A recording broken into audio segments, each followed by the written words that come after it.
শ্রীরামপুর মাহেশের ঐতিহ্যমণ্ডিত শ্রী শ্রী জগন্নাথ প্রভুর রথযাত্রা এবার 630 বছরে পদার্পণ করল।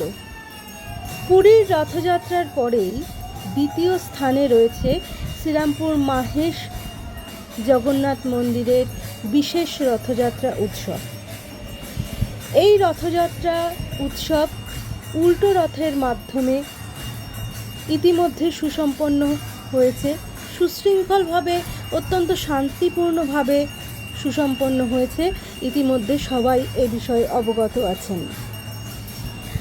এখন প্রভু অবস্থান করছেন নিজ গর্ভগৃহে, মন্দিরের নিজ আসনে।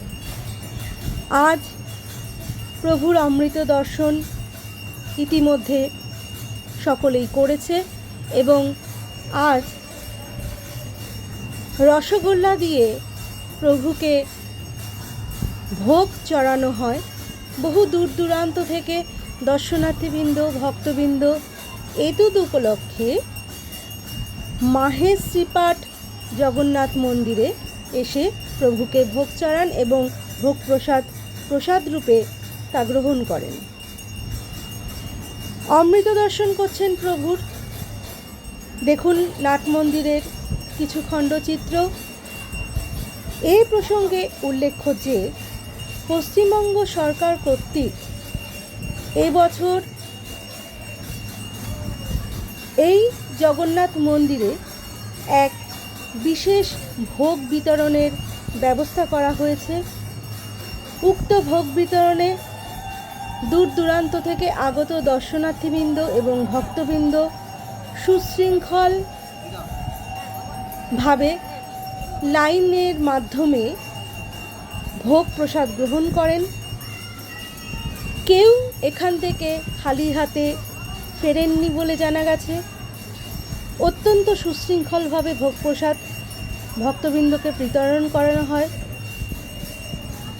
বহু দূর দূরান্ত থেকে মা বোনেরা এবং পিতৃতুল্য ভাই দাদারা যারা আছেন, কচিকাছা থেকে শুরু করে সকল ধরনের জাতি ধর্ম বর্ণ নির্বিশেষে এখানে এসে তারা এই ভোগ প্রসাদ গ্রহণ করেন এবং মন্দিরের বিশেষ প্রসাদও গ্রহণ করেন।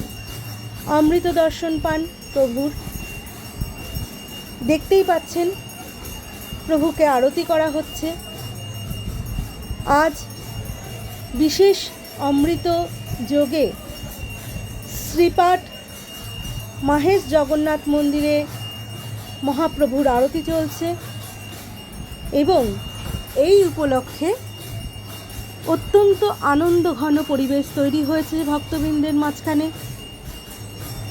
মন্দির কর্তৃপক্ষ জানিয়েছে ভোগ প্রসাদ বিতরণ ইতিমধ্যে প্রতি বছরই তারা করে এসেছেন ভক্তবৃন্দের মাঝখানে। ভক্তবৃন্দ অত্যন্ত আনন্দ ও নিষ্ঠার সাথে শান্তি সুশৃঙ্খলভাবে এই ভোগ প্রসাদ গ্রহণ করেন। এবার এই ভোগ প্রসাদ গ্রহণ করাতে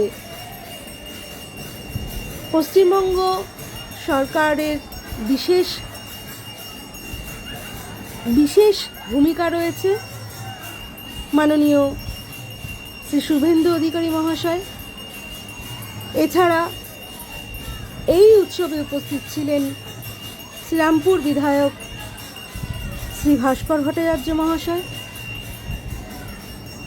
তৎসহ অন্যান্যরা। আসুন দেখে নেই তার কিছু খণ্ডচিত্র এবং অবশ্যই প্রভুর অমৃত দর্শন করুন। খবর জানতে, খবর দেখতে চোখ রাখবেন সৃজনী বাংলায়।